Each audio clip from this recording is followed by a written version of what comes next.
morning. Softwood cuttings. We're going to go around today, take a few softwood cuttings, starting off with some hydrangeas. They are soft, but because it's been so dry here, we're almost looking at semi-hardwood. But we're going to call them softwood cuttings. So whenever, it doesn't matter what you're propagating, you're always looking for non-flowering, first of all. And secondly, you really want to be taking cutting material from the top of the plant if possible, where you have upright growth. As you can see here, I'm trying to take everything from the top. We have nice, upright, strong growth. If you start taking them from the sides, here's an example here. Look how thin, and that's just no vigor in that at all. So you always want to be taking from the top, taking strong, upright, non-flowering, and that doesn't matter whether we're talking hydrangea, whether we're talking spirea, whatever you're taking, whether it's softwood, hardwood, non-flowering. That is the most important. Here, oh, there's a nice one there. Get the rose out of the way. So you can see, really nice, strong. And for cutting, I'm just going to take it random. There's nothing fancy about what you take where. I take it, hang on, let's get that one out of the way.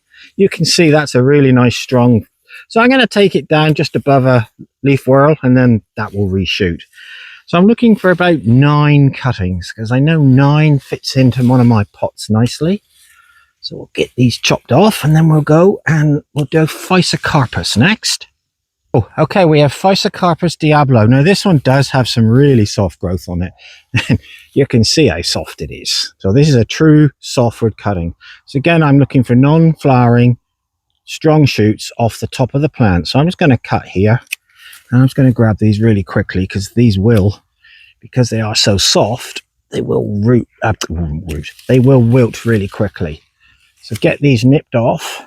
I'm just cutting down to a bust above a leaf whorl or set of leaves so that it gets a chance to reshoot. Again, looking for nice, strong, upright material. So yeah, once you've grabbed them, you've got them, get them into a bag. They're going to dry out really quickly, and I'm mixing these up because, I mean, it's pretty obvious what is what. Get them in a bag. And it must be a plastic bag? Oh, really? Yeah, just to keep the moisture in. Right. And just keep it in the shade as best you can. So we're going to go around the corner, and we're going to get another Physocarpus.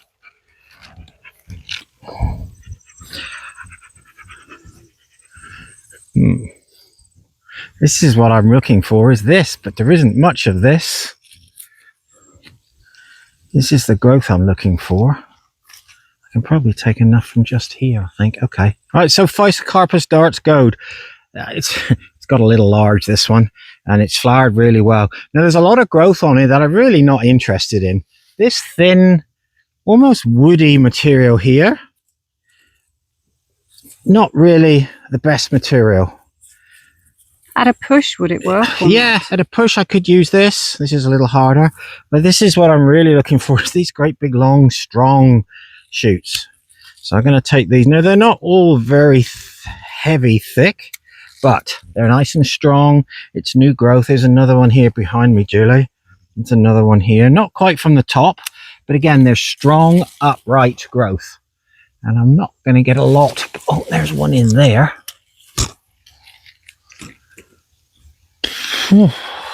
So yeah, that'll do for that. What have we got there? 4 or 5. But again, all non-flowering. Spirea Spirea bridal wreath. Again, lots of long extension growth on this one. It's a little hard. It's a sort of in between softwood and hardwood, but we're going to take them anyway. And again, these are really easy, straightforward. Just nip them off. Oh, what are we there? We're about 6 inches, 7 inches long. I will reduce that back, and you'll see that when we start preparing these. But at the moment, just go. Oh.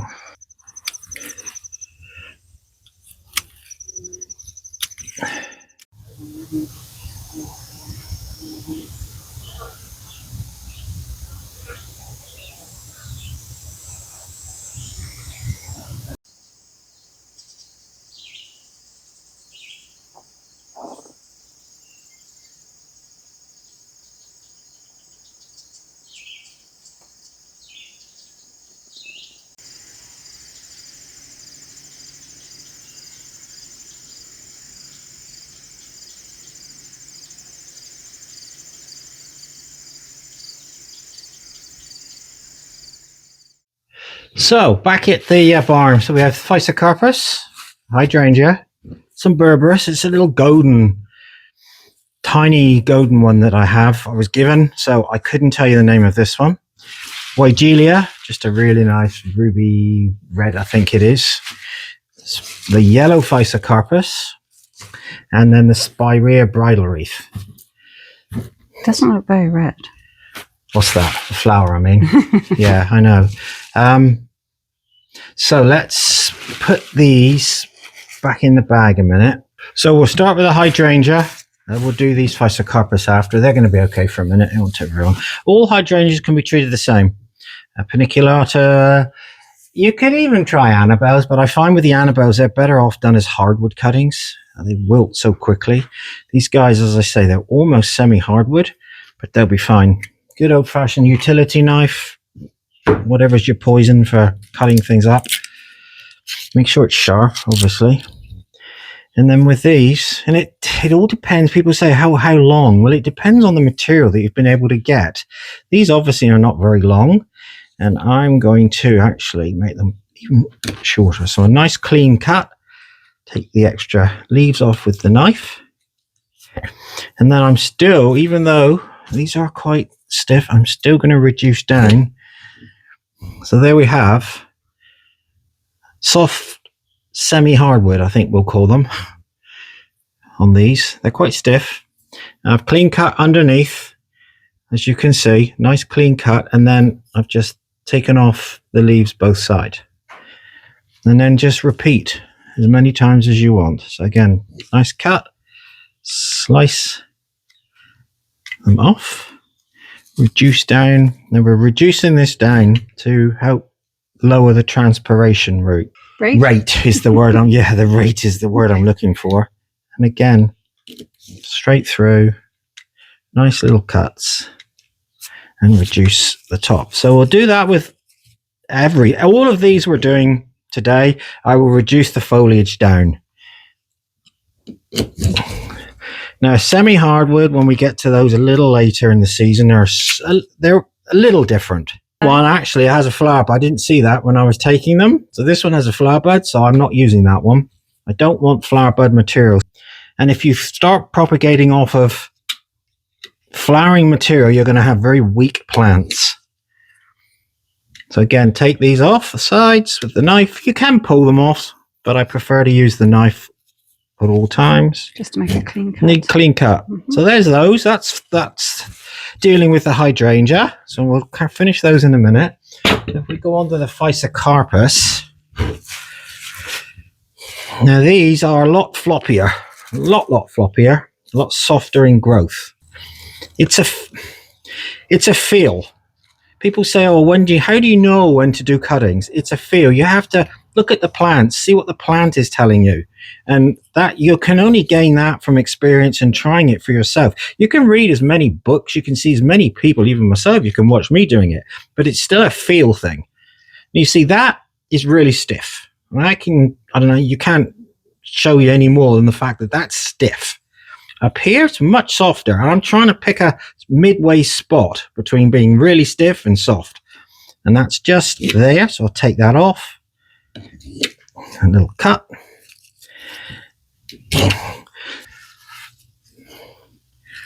So here's another one. So again,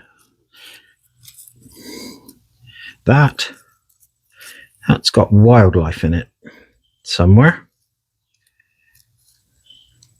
Or it had wildlife, because its caterpillar's been in there and folded up the new shoots, but it's obviously disappeared.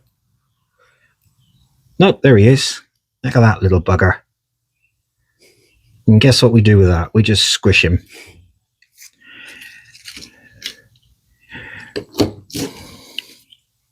Take the lowers off. Now again, even that for me, that's a little tall. I don't want them that tall and leggy, so I'm going to take in another shoot, and that's fine. They're going to root out of here. They're going to root from the bottom, or they're going to root typically from the side where I've trimmed them. That's where most of the roots will come from, that area there.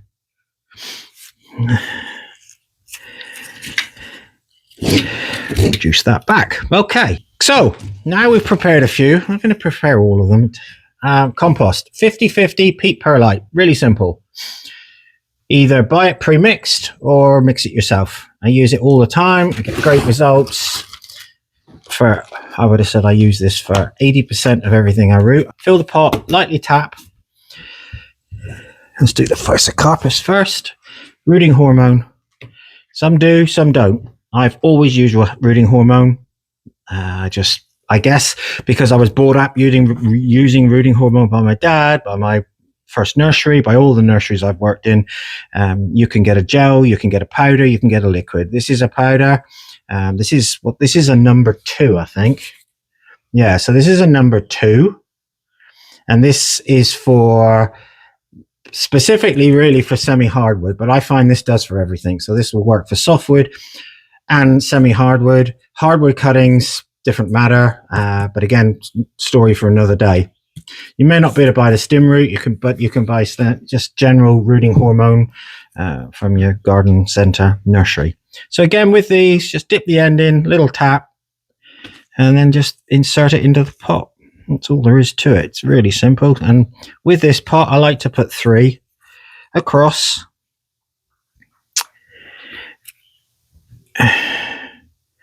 I'll mix these just to show you, but obviously they will get their own separate pots. And then same with the hydrangeas. Now they're going down to just above where this leaf joins the stem. I'm not pushing this into this compost. I'm stopping it here because it's going to root from the bottom. So it just stops it just there. Same again, just take the excess off and into just about, hang on, goes into somewhere around here. You don't need to push this into the compost. These leaves don't want to be into the compost. And that's about it.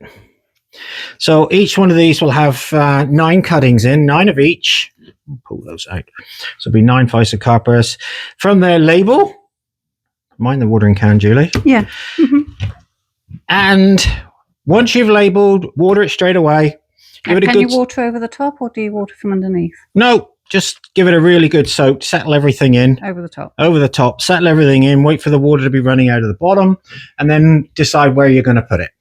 Now mine are going to go into a cold frame that's in the full shade, but they're also going to go under some polythene to stop help with the transpiration and keep them turgid, so keep all the leaves from wilting. Now you can use a jar. If you're using small pots, you could use a jam jar, you could use a plastic container cut in half, put over the top of the pot, and then place it north or east facing. Can you also use sort of like a freezer bag? Yeah, freezer bag. Plastic bag. Yeah, freezer bags work fine. All you're trying to do is keep the moisture in here so that these things don't dry out.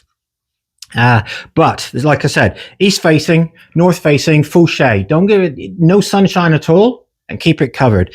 Now, as for how long these are going to take to root, I would have said generally probably somewhere in the region of about 6 weeks. You'll have a sufficient root system there. Now, what you do with them after that really depends on where you're located in the world. I mean, we're in Ontario here. Now, if these are rooted in 6 weeks, I would probably, personally myself, I would pot these up and then keep them in the polytunnel for the winter. If they're not rooting fast enough for you and you find that they're not ready for potting up, and I'm talking Ontario specifically here, I would move this into, if you can, once the winter comes, you could move this into a garage, unheated garage, somewhere like that. They'll go dormant for the winter and then you could pop them up next spring. You could leave them out on a north-facing wall, but they will need a little bit of protection. Throw something over them, keep critters off for a start. But as I say, it depends where you are. I'm usually quite impatient. As soon as I see a bit of root, I get these things potted up. Or you could, if you wanted, I suppose, if you've got a really strong root system, you could plant them straight out into the garden. But it's really going to depend on where you're located, your temperatures, and your zoning.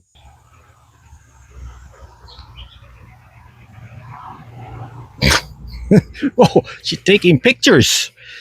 So I have some rosemary here. Did these first thing this morning. Oh, that's the other thing as well. If you're going to do cuttings, especially this time of year, do them first thing in the morning before it gets too hot. Do not be trying to do them at midday or afternoon. It's really too warm.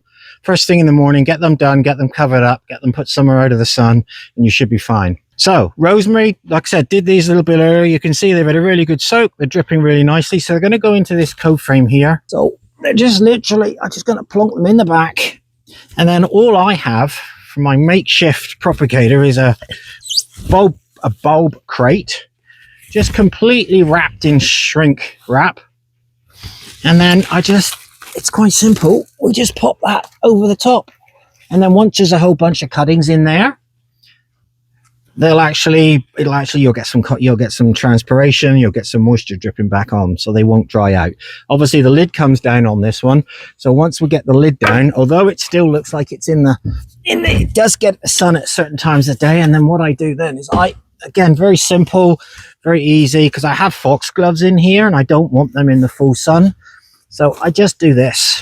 So can you use shade cloth as well? Yeah, you can use shade cloth, but just because I only want this end of the frame, the top end is Lewisia, they like the sun. So this bottom end, and then that's fine. And then, like I say, they can sit there happily, root away, and hopefully 5-6 weeks time, we'll have some roots on them, and then you can move them on from there. But yeah, so I hope that's been useful. Please like and subscribe, and we'll catch up with you next time. Thank you.